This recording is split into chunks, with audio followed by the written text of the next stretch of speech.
अस्सलाम वालेकुम स्टूडेंट्स, मैं हूं मुस्तजाब हैदर, आपका फ़िज़िक्स टीचर। हम लोग पढ़ रहे हैं फ़िज़िक्स का चैप्टर नंबर 8 जिसका नाम है वेव्स। और इसमें हमने एक बहुत इंटरेस्टिंग आर्टिकल को स्टार्ट किया हुआ है जिसमें हमने speed of sound in air को देखा, न्यूटन का फॉर्मूला देखा, लेप्लास की करेक्शन देखी। और आज के लेक्चर में स्टूडेंट्स हम लोग चलेंगे और उन सारे फैक्टर्स को डिस्कस करेंगे जिन फैक्टर्स पे डिपेंड करती है speed of sound in air, चाहे फिर वो प्रेशर हो, टेम्परेचर हो या डेंसिटी हो। तो चलें लाइट बोर्ड की तरफ चलते हैं और आज के लेक्चर का आगाज़ करते हैं। तो स्टूडेंट्स चलते हैं और इन फैक्टर्स को देखते हैं जिन फैक्टर्स पे हमारी speed of sound in air depend करती है। तो स्टूडेंट्स हमारी बुक में 3 मेजर फैक्टर्स जो हैं वो डिस्कस किए गए हैं, effect of variation of pressure, density and temperature. तो हम इन तीनों फैक्टर्स को अलग अलग देखते हैं कि किस तरह से कोई एक फैक्टर के चेंज होने से हमारी speed of sound in air change होती है। स्टूडेंट्स हमने बेसिक एक्सप्रेशन देखा था जो speed of sound in air का था, वो मैं यहाँ पे लिखता हूँ। हमने देखा कि speed of sound in air v that is equal to gamma p divided by rho. Students इसके अंदर हमें इन फैक्टर्स का पता होना चाहिए। जो गैमा हमारे सामने लिखा हुआ है, हम लोग जानते हैं कि ये एक कांस्टेंट है जो कि रेशो होती है Cp over Cv, molar specific heat at constant pressure to molar specific heat at constant volume. और स्टूडेंट्स ये जो P हमारे पास यहाँ पे लिखा हुआ है, इसका हमें पता है ये प्रेशर को रिप्रेजेंट करता है और ये रो हमारे पास जो लिखी है ये डेंसिटी को रिप्रेजेंट करती है। तो स्टूडेंट्स अगर इसको सामने रखें और हम एक एक करके इन सारे फैक्टर्स को देखें तो इसी फॉर्मूले से हम लोग इन्हें एक्सप्लेन कर सकते हैं। फॉर एग्जांपल सबसे पहले हम लोग जिक्र करते हैं प्रेशर की वेरिएशन का, कि अगर हमारे पास प्रेशर बदलेगा तो उस प्रेशर के चेंज होने से हमारी स्पीड पे क्या फ़र्क पड़ेगा, speed of sound in air के ऊपर। तो स्टूडेंट्स ये रिलेशन जो हमें ऊपर लिखा हुआ नज़र आ रहा है, इस रिलेशन में अगर हम लोग देखते हैं तो अपेरेंटली हमारा प्रेशर और स्पीड इनके दरमियान हमें डायरेक्ट रिलेशन नज़र आता है, क्योंकि हमारा प्रेशर जो है वो स्क्वायर रूट में न्यूमरेटर के अंदर लिखा हुआ है। तो स्टूडेंट्स अगर इसको देखें तो V is equal to square root of gamma P divided by rho. तो अगर हम लोग डायरेक्टली देखें तो V और P के दरमियान डायरेक्ट रिलेशन है, लेकिन हमें देखना है क्या असल में ऐसा ही होता है या ये रिलेशन जो है इससे फर्दर एक्सप्लेनेशन की ज़रूरत है। फ्रेंड्स हम लोग जानते हैं कि अगर प्रेशर को इंक्रीज़ किया जाए तो प्रेशर के इंक्रीज़ करने से कोई भी अगर गैस हमारे पास मौजूद है तो उस गैस का वॉल्यूम भी इंक्रीज़ कर जाता है। For example let's suppose students हमारे पास यहाँ पे एक कंटेनर है और इस कंटेनर के अंदर हमारे पास एक गैस मौजूद है। तो स्टूडेंट्स अगर हम इस पे प्रेशर इंक्रीज करते हैं, फॉर एग्जांपल जैसे यहाँ पे आपको नज़र आ रहा है कि एक्सटर्नल प्रेशर हमारे पास एक पिस्टन की फॉर्म में हम इस पे अप्लाई कर रहे हैं। अगर हम इस पे फोर्स लगाएं और उसके फोर्स के लगाने से हम लोग इसके ऊपर प्रेशर एक्सर्ट करते हैं, इंक्रीज करते हैं, तो प्रेशर के इंक्रीज करने से क्या होगा कि हमारे पास गैस का जो वॉल्यूम है वो डिक्रीज हो जाएगा। इनिशियली अगर हमारे पास गैस का वॉल्यूम ये था जिसे हम लोग V0 कह रहे थे, तो अब जब हमने प्रेशर एक्सर्ट किया तो प्रेशर एक्सर्ट करने के बाद हमारी गैस का वॉल्यूम V हो गया, वॉल्यूम डिक्रीज कर गया। अब स्टूडेंट्स हम लोगों को पता है कि हम लोगों ने एक रिलेशन पढ़ा हुआ है जिसमें रिलेशन में हम डेंसिटी और वॉल्यूम को एक दूसरे के साथ रिलेट करके देखते हैं। हमने पढ़ा था कि density is equal to mass per unit volume. तो स्टूडेंट्स यहाँ पे अगर हम लोग देखें तो मैस तो हमारी गैस का कांस्टेंट है। अगर मैस कांस्टेंट रखें तो डेंसिटी और वॉल्यूम के दरमियान इनवर्स रिलेशन नज़र आता है। अगर हमारा वॉल्यूम डिक्रीज होगा तो हमारी डेंसिटी इंक्रीज हो जाएगी। यहाँ पे स्टूडेंट्स हम लोगों ने क्या देखा कि अगर हम लोग प्रेशर को बढ़ा रहे हैं, ऊपर से नीचे की तरफ पिस्टन को लेके आ रहे हैं, तो प्रेशर के इंक्रीज करने से अपवर्ड्स एरो जो है ये इंक्रीज करने को शो कर रहा है। अगर प्रेशर को हम लोग इंक्रीज कर रहे हैं तो हमारा वॉल्यूम डिक्रीज कर रहा है। और स्टूडेंट्स यहीं से हम लोगों ने ये भी रिलेशन देखा कि अगर वॉल्यूम डिक्रीज करता है तो इसका इन्वर्स रिलेशन है हमारी डेंसिटी के साथ, तो डेंसिटी यहाँ पे इंक्रीज कर जानी चाहिए। यानी इस केस में जब प्रेशर इंक्रीज किया, वॉल्यूम डिक्रीज किया और हमारी जो डेंसिटी है ये इंक्रीज कर गई। यानी अगर हम इन दोनों चीज़ों को एक दूसरे के साथ रिलेट करके देखें, प्रेशर को और डेंसिटी को, तो स्टूडेंट्स हमें नज़र आ रहा है कि प्रेशर के बढ़ने के साथ साथ हमारी डेंसिटी भी इंक्रीज करती जाती है, डेंसिटी भी बढ़ती जाती है। अब स्टूडेंट्स ये रेशो देखें जो हमारे सामने लिखी हुई है कि V is equal to square root of gamma P divided by rho. अब इस रेशो में अगर हम लोग कहते हैं कि हमने by any means pressure of the gas increase कर दिया, हमने P की वैल्यू को बढ़ा दिया। अब जब P की वैल्यू बढ़ेगी तो उसके साथ साथ हमारी डेंसिटी की वैल्यू भी इंक्रीज कर जाएगी। तो अगर ये दोनों वैल्यूज बढ़ जाती हैं तो हमारी रेशो पे क्या फर्क पड़ेगा? तो ये रेशो डिटरमिन करती है कि हमारी स्पीड ऑफ साउंड क्या होने वाली है। तो स्टूडेंट्स फिर हम लोग इसको यहाँ पे देखें अगर, तो हमारे पास v is equal to square root of gamma, ये तो वैसे ही कांस्टेंट रहने वाला है। तो अगर हम लोग p को बढ़ा रहे हैं तो p के बढ़ाने के साथ साथ हमारा रो यानी डेंसिटी ये भी बढ़ गई। तो जब ये दोनों चीज़ें बढ़ गई तो रेशो क्या रही? गैमा यानी p डिवाइडेड बाय रो, ये हमारे पास चेंज नहीं हुई, ये हमारे पास कांस्टेंट ही रही। तो स्टूडेंट्स इससे फिर क्या पता चला हमें कि प्रेशर बढ़ाने से डेंसिटी बढ़ गई, और डेंसिटी बढ़ने का मतलब है इस रेशो में कोई चेंज नहीं आया, जो रेशो पहले थी अब भी वही रही। तो फिर अल्टीमेटली हम लोग क्या कह सकते हैं कि प्रेशर का कोई इफेक्ट नहीं होता। इस केस में फिर अगर हम इस रिजल्ट को यहाँ पे लिखें तो हम लोग कह सकते हैं कि the speed of sound in air, speed of sound in air does not depend on the pressure। Students ये इस हवाले से बहुत इंपॉर्टेंट क्वेश्चन बनता है क्योंकि अपेरेंटली फॉर्मूले में देखते हैं तो हमें नज़र आता है कि प्रेशर और स्पीड के दरमियान डायरेक्ट रिलेशन है, लेकिन हम निगलेक्ट कर देते हैं प्रेशर के इंक्रीज होने से डेंसिटी पे क्या फ़र्क पड़ने वाला है। तो इसलिए अक्सर इसका आंसर जो है वो स्टूडेंट्स गलत दे देते हैं कि हमारे प्रेशर के बढ़ने की वजह से स्पीड इंक्रीज हो जाएगी। तो स्टूडेंट्स यहाँ से हमें पता चला कि अगर हम प्रेशर बढ़ा भी देंगे तो उसकी वजह से हमारी स्पीड पे कोई फ़र्क नहीं पड़ेगा क्योंकि हमारी डेंसिटी ने बढ़ जाना है और हमारी रेशियो जो है वो कांस्टेंट रहनी है। तो स्टूडेंट्स ये था इफेक्ट ऑफ प्रेशर। ये एक शॉर्ट क्वेश्चन है जो पेपर में बिल्कुल इसी तरह से पूछा जा सकता है कि what is the effect of pressure या what is the effect of variation of pressure on the speed of sound in air.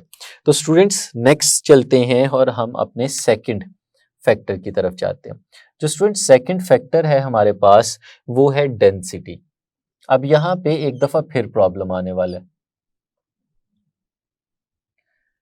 किस तरह से? स्टूडेंट्स प्रॉब्लम ये आता है कि जब हम लोग ये कहते हैं कि प्रेशर के चेंज होने से डेंसिटी चेंज हो गई और रेशियो हमारी कांस्टेंट रही, तो फिर स्टूडेंट्स यही देखना शुरू कर देते हैं कि अगर डेंसिटी बदलेंगे तो क्या डेंसिटी के बदलने से भी प्रेशर बदल जाएगा? तो अगर डेंसिटी के बदलने से प्रेशर बदलेगा तो स्पीड ऑफ साउंड फिर कांस्टेंट रहनी चाहिए। लेकिन ये केस यहाँ पे नहीं होता। क्यों नहीं होता? स्टूडेंट्स मैं ये एक्सप्रेशन दोबारा लिखता हूँ। एक्सप्रेशन है हमारे पास V is equal to gamma P divided by rho, और ये डेंसिटी हम लोगों ने लिख दी। अब स्टूडेंट्स हमारे पास तो डिफरेंट गैसेस हैं। अगर आप एयर की बात करें या एयर के बगैर कोई प्योर गैस है, हाइड्रोजन है, नाइट्रोजन है, कोई भी गैस हमारे पास मौजूद है, तो हमें पता है कि हर गैस की डेंसिटी दूसरे से डिफरेंट होती है। तो स्टूडेंट्स ऐसे भी हो सकता है कि हम प्रेशर को तो कांस्टेंट रखें लेकिन डेंसिटी को बदल दें। और डेंसिटी को कैसे बदलेंगे? डेंसिटी को बदलेंगे बाय चेंजिंग द गैस। जो गैस हमारे पास मौजूद है अगर हम उसको ही बदल दें, उसकी क्वांटिटी को ही बदल दें, तो फिर स्टूडेंट्स हमारे प्रेशर को चेंज किए बगैर भी डेंसिटी बदली जा सकती है। एयर के अंदर भी हमें पता है कि कंपोजिशन है बहुत सारी गैसेस का, तो अगर हम किसी एक गैस की क्वांटिटी इंक्रीज या डिक्रीज कर दें तो हम डेंसिटी बदल सकते हैं हमारी ओवरऑल एयर की। तो स्टूडेंट्स फिर इस केस में हम देखते हैं कि डेंसिटी जो प्रेशर है उसके इंडिपेंडेंट हो सकती है, यानी डेंसिटी अलग से चेंज होगी और प्रेशर अलग से चेंज होगा। लेकिन प्रेशर और डेंसिटी यहाँ पे रिलेटेड थे कि प्रेशर ने अगर बदलना था तो उसके साथ साथ डेंसिटी में भी चेंज आना था, लेकिन इस केस में ऐसा नहीं हो रहा। तो हम लोग कह सकते हैं कि if we keep the pressure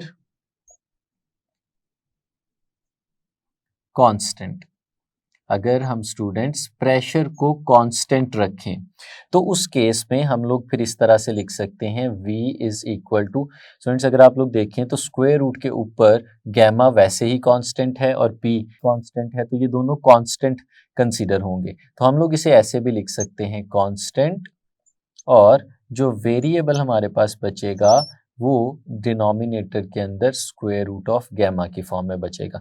तो स्टूडेंट्स अगर इसको रीअरेंज करें और इसमें इक्वल और कांस्टेंट को रिमूव करें तो v is proportional to 1 over gamma, ये हमारे पास एक्सप्रेशन बच जाता है।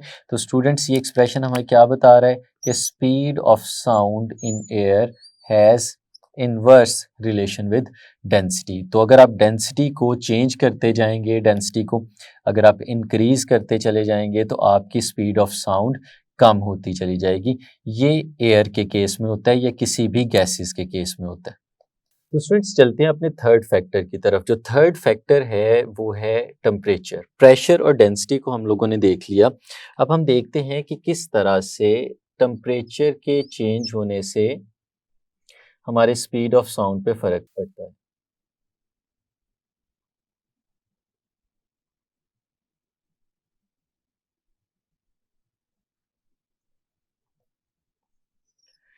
तो स्टूडेंट्स हमें पता है कि टेम्परेचर के चेंज होने से गैस के वॉल्यूम पे फ़र्क पड़ता है।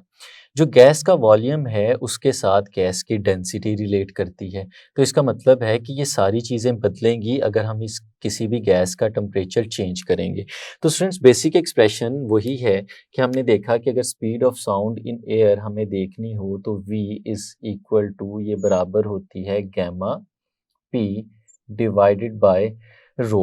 अब स्टूडेंट्स इसके अंदर अगर हम लेट्स सपोज टेम्परेचर को चेंज करते हैं कीपिंग द प्रेशर कांस्टेंट, यानी अगर हम लोग गैस को हीट करते हैं, गैस को हीट करने का मतलब ये है कि हमने उसका टेम्परेचर इंक्रीज कर दिया। अब जब टेम्परेचर इंक्रीज होगा और प्रेशर कांस्टेंट रखा हुआ होगा तो हमें पता है कि टेम्परेचर के इंक्रीज करने का मतलब ये है कि हमारी गैस का जो वॉल्यूम है वॉल्यूम भी इंक्रीज कर जाएगा। और स्टूडेंट्स अगर वॉल्यूम इंक्रीज करता है तो वॉल्यूम का डेंसिटी के साथ भी रिलेशन होता है कि density is equal to mass over volume. तो अगर वॉल्यूम इंक्रीज करेगा मैस कांस्टेंट रखते हुए तो हमारी डेंसिटी स्टूडेंट्स वो डिक्रीज कर जाएगी। तो ये हमारे पास एक रिलेशन नज़र आता है कि हीट करने पे टेम्परेचर बढ़ता है, वॉल्यूम बढ़ता है, डेंसिटी कम हो जाती है। तो स्टूडेंट्स हम देखते हैं कि अल्टीमेटली फिर इस सब का इफेक्ट हमारी स्पीड पे किस तरह से होता है। लेट्स सपोज कंसिडर करते हैं कि हमारे पास जो गैस थी वो 0 डिग्री सेंटीग्रेड पे पड़ी हुई थी। 0 डिग्री सेंटीग्रेड हमारे पास गैस का इनिशियल टेम्परेचर था और हम क्या करते हैं इस गैस के टेम्परेचर को इंक्रीज करके एक ख़ास वैल्यू पे ले जाते हैं जो कुछ भी हो सकती है। हम उसे जनरलाइज करने के लिए कह देते हैं कि हम उसको T डिग्री सेंटीग्रेड के ऊपर ले जाते हैं। ये स्टूडेंट्स 0 से T पे जा रहे हैं और T की वैल्यू 0 से कुछ बड़ी है, कुछ भी इसकी वैल्यू हो सकती है 20, 40, 50। हम इसको जनरल फार्मूले की फॉर्म में यहाँ पे ड्राइव करने जा रहे हैं। तो स्टूडेंट्स जब टेम्परेचर इंक्रीज करेगा तो अल्टीमेटली स्पीड पे क्या इफेक्ट होने वाला है वो हम यहाँ पे डिस्कस करेंगे।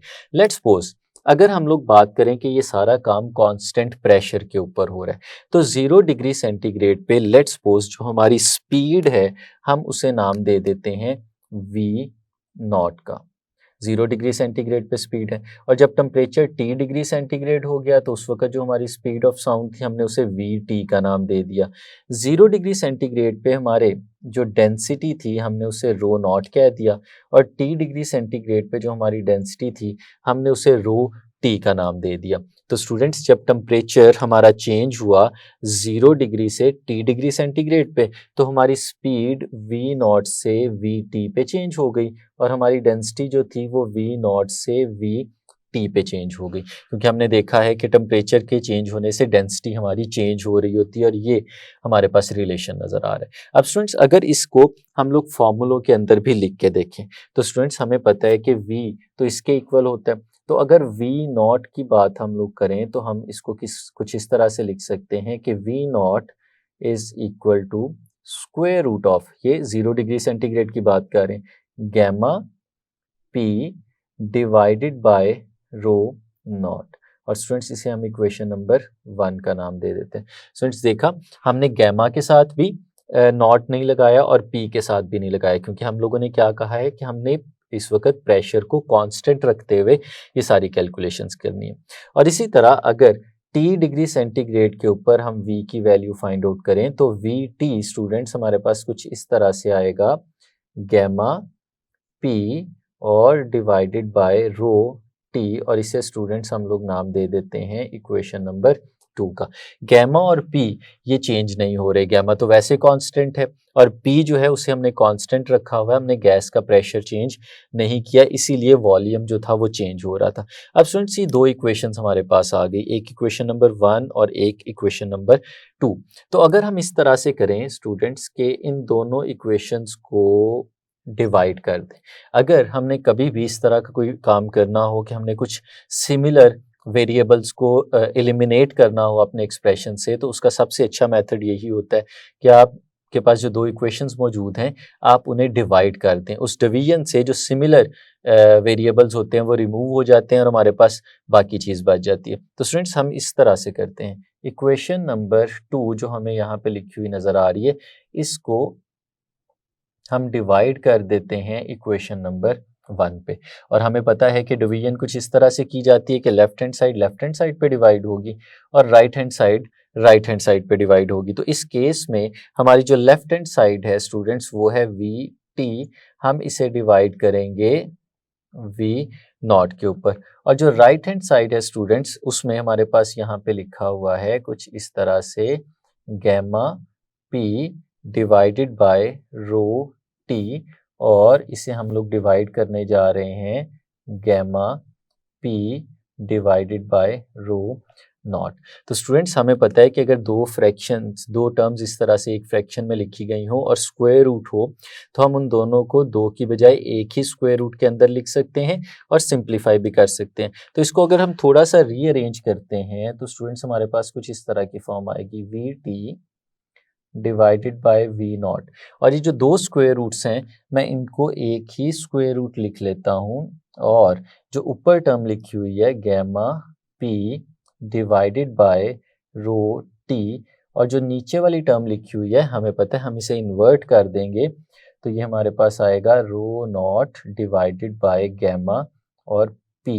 स्टूडेंट्स इस तरह का एक रिलेशन हमारे पास आ जाएगा। अब अगर इस रिलेशन में देखते हैं तो ये गैमा पी हमारे पास कैंसल आउट हो जाता है और स्टूडेंट्स जो चीज़ बचती है हमारे पास वो कुछ इस तरह से आ जाती है, V T divided by V not is equal to square root of rho not divided by rho T. तो स्टूडेंट्स ये था हमारे पास रिलेशन जिसमें हम लोगों ने वी टी और वी नॉट इसके दरमियान रिलेशन फाइंड आउट किया कि अगर हम लोग देखते हैं कि हमारी स्पीड और डेंसिटीज़ के दरमियान यहाँ पे हमें इन्वर्स रिलेशन नज़र आ रहा है, अगर हम इसकी रेशो बनाते हैं स्पीड्स की तो वो डेंसिटीज़ के स्क्वायर रूट की रेशो के बराबर आ जाता है। अब स्टूडेंट्स ये जो एक्सप्रेशन यहाँ पे लिखा हुआ है हम इसको थोड़ा फर्दर टेम्परेचर की फॉर्म में लेके जाने के लिए एक एक्सप्रेशन को रिव्यू करेंगे, जो एक्सप्रेशन हम लोगों ने प्रीवियस क्लासेस के अंदर पढ़ा हुआ है। हमने पढ़ा था कि अगर किसी भी गैस का टेम्परेचर इंक्रीज करते हैं तो उसके वॉल्यूम में चेंज आता है, और फिर उस वॉल्यूम के जो चेंज है उसको हमने एक इक्वेशन की फॉर्म में रिप्रेजेंट किया था। वो इक्वेशन मैं यहाँ पे आपको लिख के दिखाता हूँ। हमने पढ़ा था कि वी टी, यहाँ पे स्टूडेंट्स वी को कैपिटल वी की फॉर्म में लिखा है, यानी ये वॉल्यूम को रिप्रेजेंट कर रहा है। V T is equal to V not into 1 plus beta और ये साथ में टी। ये स्टूडेंट्स हमारे पास एक इक्वेशन थी जिस इक्वेशन को हम वॉल्यूम एक्सपेंशन के लिए यूज़ करते थे, और इसके अंदर जो वी टी हमें नज़र आ रहा है ये वॉल्यूम है एट टेम्परेचर टी, और जो वी नॉट हमें नज़र आ रहा है ये वॉल्यूम है हमारे पास 0 डिग्री सेंटीग्रेड के ऊपर। और यहाँ पे 1 प्लस बीटा, ये जो बीटा हमारे पास यहाँ पे लिखा हुआ है स्टूडेंट्स, ये हमारे पास होता है coefficient of thermal expansion. Coefficient of thermal expansion. तो स्टूडेंट्स अगर इस इक्वेशन को हम लोग देखें तो हम इस इक्वेशन को यूज़ करते हुए यहाँ पे टेम्परेचर को इंट्रोड्यूस करा सकते हैं। किस तरह से? स्टूडेंट्स हम लोगों को रिलेशन पता है कि हमारी जो डेंसिटी होती है वो मैस पर यूनिट वॉल्यूम के बराबर होती है। तो अगर यहाँ पे मैं लिखूँ डेंसिटी का रिलेशन, तो स्टूडेंट्स डेंसिटी इक्वल होगी मैस डिवाइडेड बाय वॉल्यूम। और स्टूडेंट्स अगर यहाँ से हम वॉल्यूम की वैल्यू फाइंड आउट करना चाहें तो वॉल्यूम की वैल्यू कुछ इस तरह से हमारे पास आएगी कि volume is equal to mass divided by density. हमारे पास डेंसिटी थी वो मल्टीप्लाई हो रही थी, उसे इस तरफ लेके डिवाइड हो गया और वॉल्यूम को उस तरफ ले आए, कुछ इस तरह की फॉर्म बन गई। तो स्टूडेंट्स अगर यही चीज़ हम लोग लेके जाके अपनी इस इक्वेशन के अंदर सब्सटीट्यूट करें और इस इक्वेशन को नई शेप दें तो हमारे पास कुछ इस तरह से आ सकता है। जो वी टी है स्टूडेंट्स, इसको मैं इस तरह से लिख सकता हूँ कि वॉल्यूम जो है वो रेशियो है मैस ओवर डेंसिटी की। तो हम इसमें लिख सकते हैं कि मैस आएगा divided by rho into T आ जाएगा। ठीक है स्टूडेंट्स, मैस के लिए मैंने टी नहीं लिखा क्योंकि हमें पता है कि टेम्परेचर को अगर चेंज भी करेंगे तो टेम्परेचर के चेंज करने से मैस पे कोई फ़र्क नहीं पड़ने वाला, इसलिए मैस हमने इसी तरह से लिख दिया। आगे स्टूडेंट्स वॉल्यूम लिखा हुआ है एट 0 डिग्री सेंटीग्रेड, तो अगर 0 डिग्री सेंटीग्रेड के वॉल्यूम की बात करें तो वो भी इसी रेशियो से हमें मिल जाएगा, जो कि आएगा mass divided by rho not. और स्टूडेंट्स ब्रैकेट के अंदर हमारे पास लिखा हुआ है 1 प्लस बीटा और साथ में हमारे पास टी, कुछ इस तरह से लिखा हुआ आ जाएगा।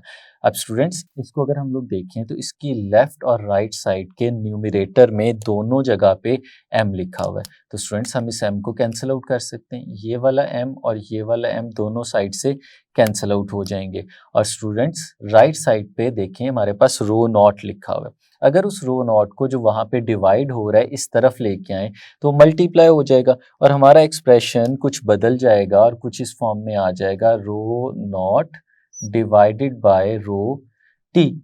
और राइट साइड पे जो हमारे पास बचेगा वो आएगा 1 प्लस बीटा और ये टी। अब स्टूडेंट्स ये जो बीटा है हमारे पास, जैसे मैंने आपको बताया ये कोफिशिएंट ऑफ थर्मल एक्सपेंशन है, और नॉर्मली जो गैसेस होती हैं उनके लिए इसकी वैल्यू एक कांस्टेंट है जो कि 1/273 के बराबर होता है। तो स्टूडेंट्स हम फिर इस एक्सप्रेशन को चेंज करके लिख सकते हैं कुछ इस फॉर्म में, rho not divided by rho T, और स्टूडेंट्स ये इक्वल आएगा 1 प्लस टी डिवाइडेड बाय 273। ये क्यों 273 के बराबर है? बिकॉज फॉर मोस्ट गैसेस हमारे पास जो बीटा की वैल्यू होती है वो 1/273 के बराबर होती है। स्टूडेंट्स आपको इसे याद रखना है, MCQs के लिए भी आपको पता होना चाहिए कि ये इसके बराबर आता है। तो स्टूडेंट्स ये हमारे पास एक एक्सप्रेशन बना जिसमें हमने rho not divided by rho T, इसकी वैल्यू हम लोगों ने यहाँ पे फाइंड आउट कर ली। और अगर स्टूडेंट्स आप इक्वेशन नंबर 3 देखें, इक्वेशन नंबर 3 में स्क्वायर रूट के अंदर rho not divided by rho T ही लिखा हुआ है, तो स्टूडेंट्स ये वैल्यू फिर इक्वेशन नंबर 3 के अंदर सब्सटीट्यूट की जा सकती है और इक्वेशन नंबर 3 की हमारे पास एक नई फॉर्म यहाँ से डिवेलप हो सकती है जिसको हम लोग यूज़ कर सकते हैं फर्दर टेम्परेचर के इंट्रोडक्शन के लिए। तो स्टूडेंट्स अगर इसे पुट करें इक्वेशन नंबर 3 में,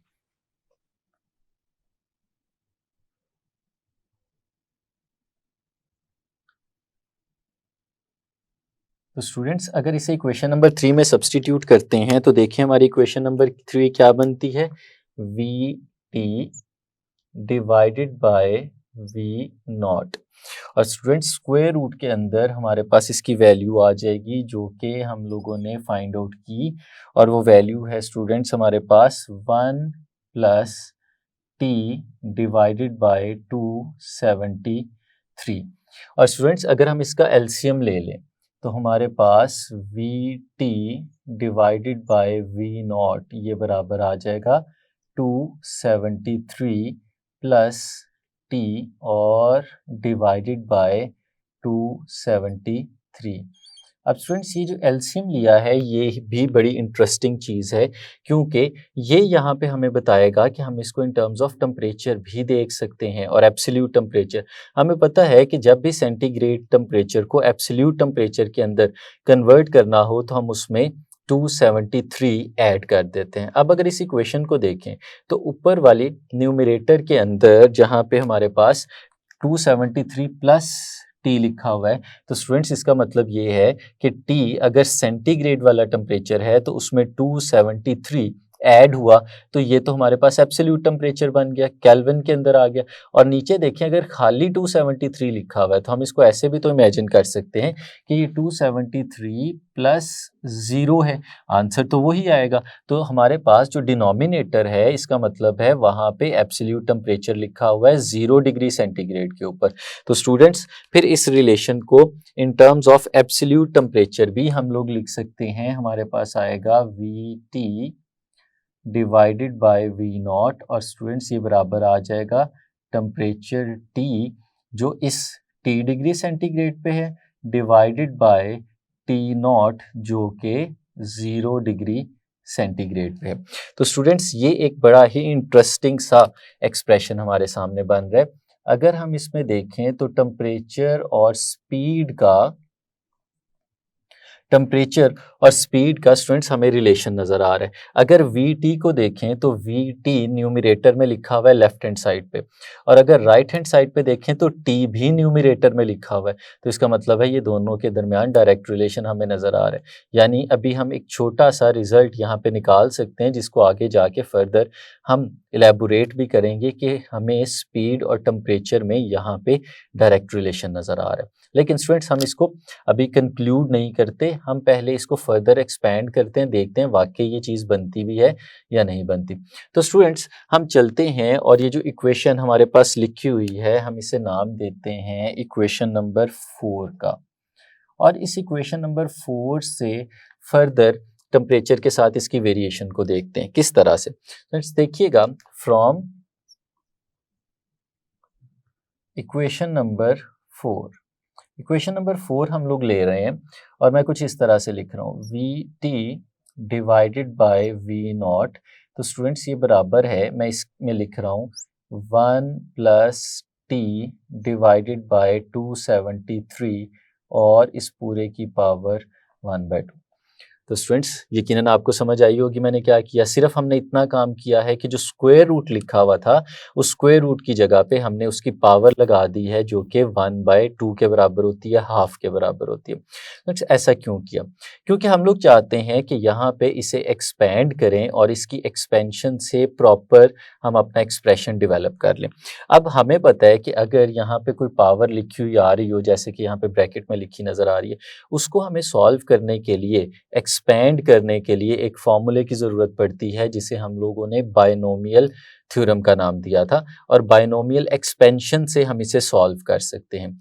तो स्टूडेंट्स वो फॉर्मूला मैं यहाँ पे आपके सामने दोबारा लिखता हूँ कि अगर कोई एक्सप्रेशन हमारे पास इस तरह से लिखा हो 1 + x और उसकी पावर n हो, तो स्टूडेंट्स ये किसके बराबर होता है? हमने सीखा था ये इक्वल होता है 1 + nx plus n into n-1 divided by 2 factorial x square plus n into n-1 n-2 divided by 3 factorial और x क्यूब और प्लस ये सो ऑन चलता जाता है।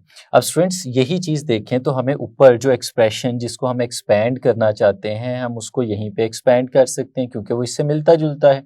अगर मैं इसके नीचे ही उसे लिखूं और आपको एक्सप्लेन करके दिखाऊं 1 + t डिवाइडेड बाय 273 और इसकी पावर यहाँ पे 1/2 है। स्टूडेंट्स देखिएगा कि हमारे पास ऊपर और नीचे वाले एक्सप्रेशन में कॉमन नज़र आ रहा है। पहले दोनों में 1 लिखा हुआ है, जहाँ पे x लिखा हुआ है हमारे ऊपर वाले फॉर्मूले में, वहाँ नीचे वाले फॉर्मूले में t/273 लिखा हुआ है।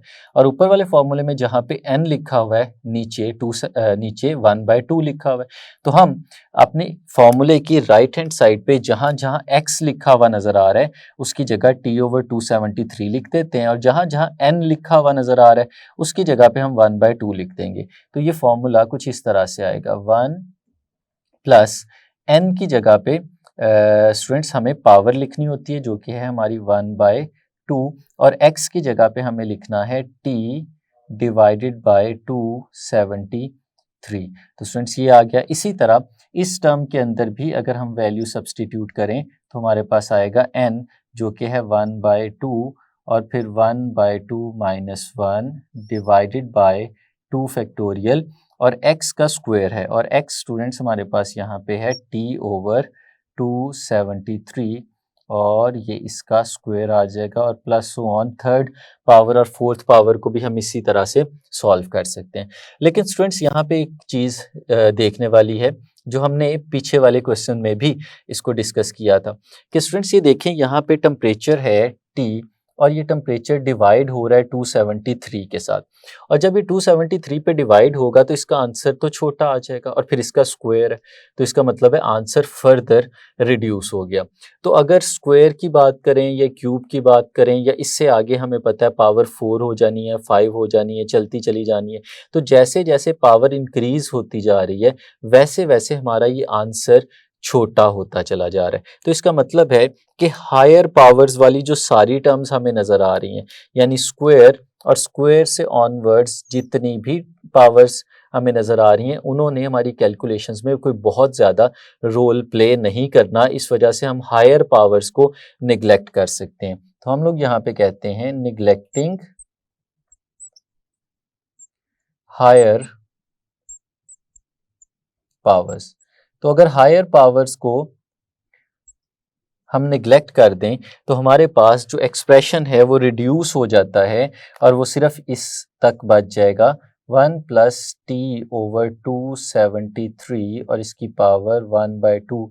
स्टूडेंट्स ये सिर्फ इस यहाँ तक रह जाएगा 1 प्लस ये 2 अंदर मल्टीप्लाई हो जाएगा, तो t डिवाइडेड बाय, जब 2 को मल्टीप्लाई करेंगे 273 के साथ तो ये स्टूडेंट्स हमारे पास आ जाएगा 5 4 6। तो स्टूडेंट्स ये हमारा एक्सप्रेशन जो था वो इस फॉर्म में आ जाएगा जब हम इसकी पावर को एक्सपेंड करेंगे यूजिंग बायनोमियल एक्सपेंशन। और स्टूडेंट्स फिर इसका मतलब है ये जो हमारे पास इक्वेशन थी हम इसे इक्वेशन नंबर 5 का नाम देते हैं।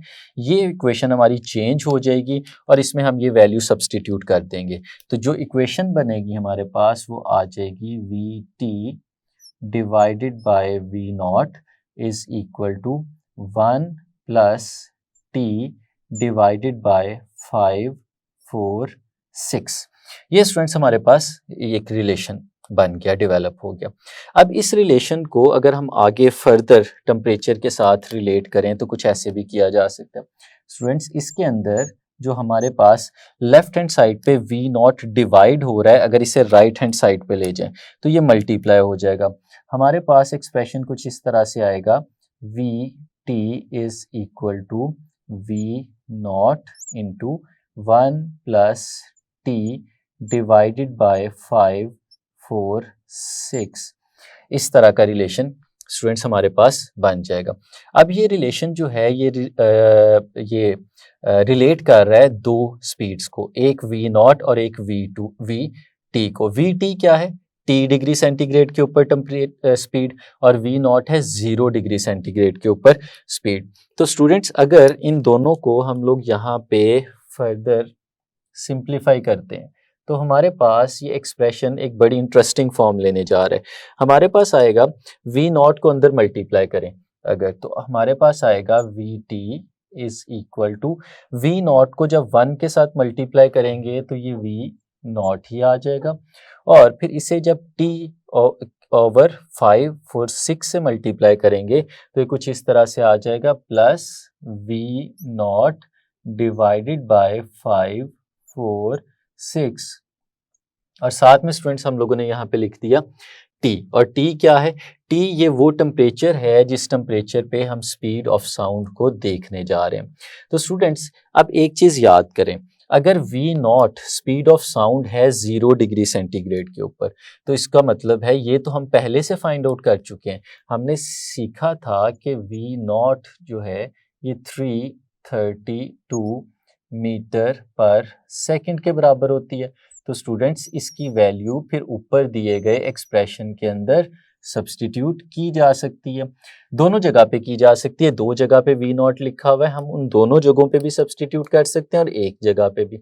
अगर हम लोग देखें तो ये एक्सप्रेशन ऐसे बनेगा, V T is equal to 332 plus 332 divided by 546 और मल्टीप्लाइड बाय टी। अब अगर इनको डिवाइड करें तो स्टूडेंट्स हमारे पास आता है V T is equal to 332 plus 0.61 into T.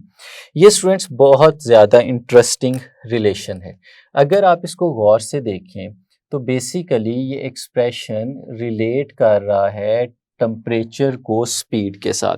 अगर इसमें देखते हैं हम लोग स्टूडेंट्स तो ये टेम्परेचर है T और ये टेम्परेचर है सेंटीग्रेड्स के अंदर दिया गया, और ये है हमारे पास स्पीड जो T डिग्री सेंटीग्रेड पे दी गई है, और 332 वो स्पीड है जो 0 डिग्री सेंटीग्रेड पे थी। तो स्टूडेंट्स अगर लेट्स सपोज हम 1 डिग्री अपने टेम्परेचर को राइज करते हैं, तो 1 डिग्री सेंटीग्रेड का मतलब ये है कि जो यहाँ पे हमारे पास T लिखा हुआ है उस T की वैल्यू 1 हो जाएगी। तो स्टूडेंट्स अगर T की वैल्यू 1 डिग्री सेंटीग्रेड होती है और हम यहाँ पे टेम्परेचर के अंदर उसकी वैल्यू, स्पीड के अंदर उसकी वैल्यू सब्स्टिट्यूट करते हैं, तो ये रिलेशन कुछ इस तरह से आता है V1, क्योंकि अब ये 1 डिग्री सेंटीग्रेड की बात हो गई, तो ये इक्वल आता है 332 प्लस 0.61 इंटू 1। तो सिर्फ 0.61 1 से मल्टीप्लाई होगा तो यही आ जाएगा। तो हमारी जो स्पीड आ गई वो आ गई 332.61 मीटर पर सेकंड। तो स्टूडेंट्स ये कितनी इंटरेस्टिंग इंफॉर्मेशन हमें मिली यहाँ पे कि अगर हमारा टेम्परेचर 0 डिग्री सेंटीग्रेड था तो हमारी स्पीड थी 332 मीटर पर सेकंड, और जब हमारा टेम्परेचर 1 डिग्री सेंटीग्रेड हो गया तो हमारी स्पीड हो गई 332.61 मीटर पर सेकंड। तो स्टूडेंट्स पता क्या चला यहाँ से? पता ये चला कि जब हमने 1 डिग्री अपने टेम्परेचर को राइज किया है, 1 डिग्री अपने टेम्परेचर को इंक्रीज किया है, तो हमारी जो स्पीड है वो 0.61 मीटर पर सेकंड इंक्रीज हो गई है। यानी 1 डिग्री राइज करने से हमारी स्पीड बढ़ रही है। तो फिर टेम्परेचर का इफेक्ट तो हम लोग देख सकते हैं कि अगर हम टेम्परेचर को इंक्रीज करेंगे तो टेम्परेचर के इंक्रीज करने से हमारी स्पीड इंक्रीज होती चली जानी है। जितने डिग्रीज टेम्परेचर इंक्रीज करते जाएंगे उतनी ही स्पीड हमारी बढ़ती चली जाएगी और 0.61 के साथ वो टेम्परेचर मल्टीप्लाई होता जाएगा। तो स्टूडेंट्स फिर इस रिलेशन को फाइनली हम जनरलाइज करके यहीं पे लिख सकते हैं कि हमारे जो टेम्परेचर का रिलेशन है वो क्या है। टेम्परेचर का रिलेशन विद स्पीड ये है कि V T is equal to V not plus 0.61 T. तो स्टूडेंट्स हम देख सकते हैं इस एक्सप्रेशन से कि हमारी स्पीड का डायरेक्ट रिलेशन है टेम्परेचर के साथ, और किस तरह से वो चेंज हो रहा है वो भी हमें नजर आ रहा है कि हमारे पास for every 1 degree rise in temperature the speed of sound in air increases by 0.61 metre per second. ये जो हमें स्टूडेंट्स नज़र आ रहा है 0.61 मीटर पर सेकंड, ये इंक्रीज हो जाता है। तो ये स्टूडेंट्स बहुत सारी जगहों पे एमसीक्यूज़ की फॉर्म में भी हमसे पूछा जाता है कि अगर हम 10 डिग्रीज टेम्परेचर इंक्रीज कर दें या 20 डिग्री इंक्रीज कर दें, तो स्टूडेंट्स हम सिर्फ इतना काम करेंगे कि ये फॉर्मूला जो हमें यहाँ पे नज़र आ रहा है इसमें टी की जगह, टेम्परेचर की जगह उसकी वैल्यू सब्सटीट्यूट करेंगे और उस वैल्यू से हमें स्पीड मिल जाएगी उस टेम्परेचर पे कितनी होने वाली है। तो स्टूडेंट्स फाइनल वर्ड क्या है हमारी कि speed is directly proportional to the temperature. जितना टेम्परेचर हमारा बढ़ता जाएगा हमारी speed of sound in air उतनी ही इंक्रीज होती चली जाएगी। और इसीलिए स्टूडेंट्स ये कहा जाता है कि अगर वार्म एयर और कोल्ड एयर का कंपैरिजन किया जाए तो वार्म एयर के अंदर स्पीड ऑफ साउंड ज़्यादा होती है as compare to cold air, और गर्मियों में स्पीड ऑफ साउंड हवा के अंदर हमारी ज़्यादा होगी और सर्दियों में जो स्पीड ऑफ साउंड है एयर के अंदर वो कम होगी। तो स्टूडेंट्स ये थे हमारे पास फैक्टर्स जिन पे speed of sound in air depend करती है। हमने देखा कि प्रेशर के साथ किस तरह से चेंज होती है, डेंसिटी के साथ किस तरह से चेंज होती है और टेम्परेचर के साथ किस तरह से चेंज होती है। पहले दो फैक्टर्स जो हैं स्टूडेंट्स हमारे पास शॉर्ट क्वेश्चंस थे, और variation in the speed of sound with temperature ये हमारे पास लॉन्ग क्वेश्चन था। उम्मीद है आपने अच्छे से समझा होगा। आज के लिए इतना ही, नेक्स्ट लेक्चर में मिलेंगे, तब तक के लिए अल्लाह हाफिज़।